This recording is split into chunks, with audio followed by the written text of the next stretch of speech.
Hey everyone, I'm Ellen here at etrailer.com, and today we're taking a look at the Phoenix Faucets RV shower valve with vacuum breaker.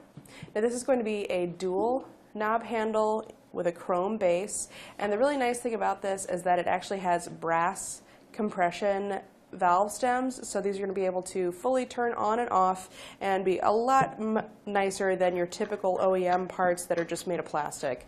So we don't have to worry about our threads getting stripped out just by installing this in place. It's going to be a lot more durable and long-lasting. I'm just going to take the mounting nuts off and that backing plate or the deck plate so you can get a better look at those.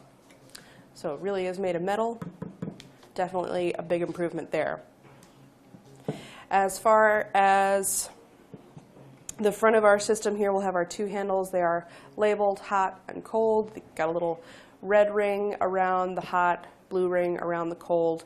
And Phoenix does recommend that you install the vacuum breaker in the down position, like I have it here. That's to make sure that that vacuum breaker does its job in preventing any kind of contamination from your shower head, from sucking up your dirty water and getting that into your clean water supply. That's what that vacuum breaker is designed to do. It prevents any siphoning of that dirty water. So to make most effective, you want to have it in the down position. You can install it like this, but chances are that vacuum breaker won't be as effective. It does, however, make it a little cleaner install as far as if you're going to just have your shower head coming up, and if you're never going to have a situation where that shower head is going to be submerged in water, it's probably fine, but the whole point of that vacuum breaker is to prevent that. So just something to keep in mind there. If you do decide to switch this over and you want to keep the hot handle on the left side and the cold on the other, you can just pop these little caps off to switch them around. So just a couple notes on how to do that.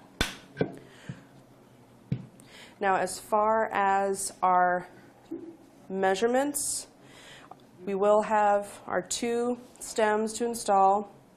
The distance between those center to center is 4 inches.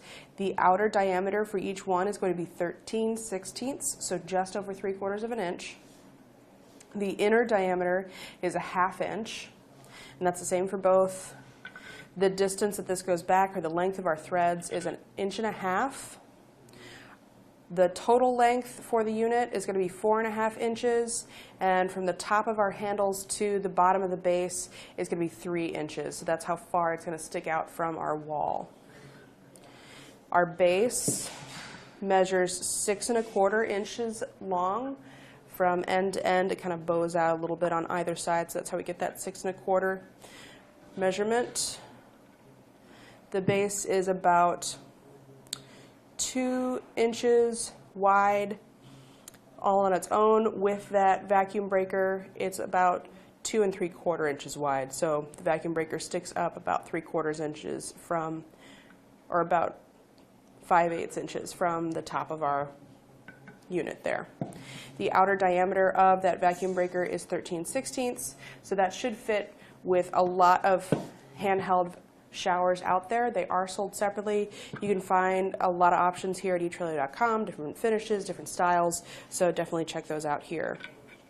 While you're looking, you can also find some silicone sealant to complete your install to make sure that you don't get any water seepage into your shower unit. We do have black and white silicone sealant available because this does call for using tub and tile caulk, and typically that's going to be something that's silicone or latex, so you can just pick up that silicone sealant here from us at eTrailer and not have to make another stop for getting your whole setup made. Comes with a 1-year warranty, certified and compliant with CSA and also the International Plumbers Association, so should be a great addition or upgrade for any RV, fifth wheel trailer, or anything else out there. That's going to do it for our look at the Phoenix Faucets RV shower valve with vacuum breaker.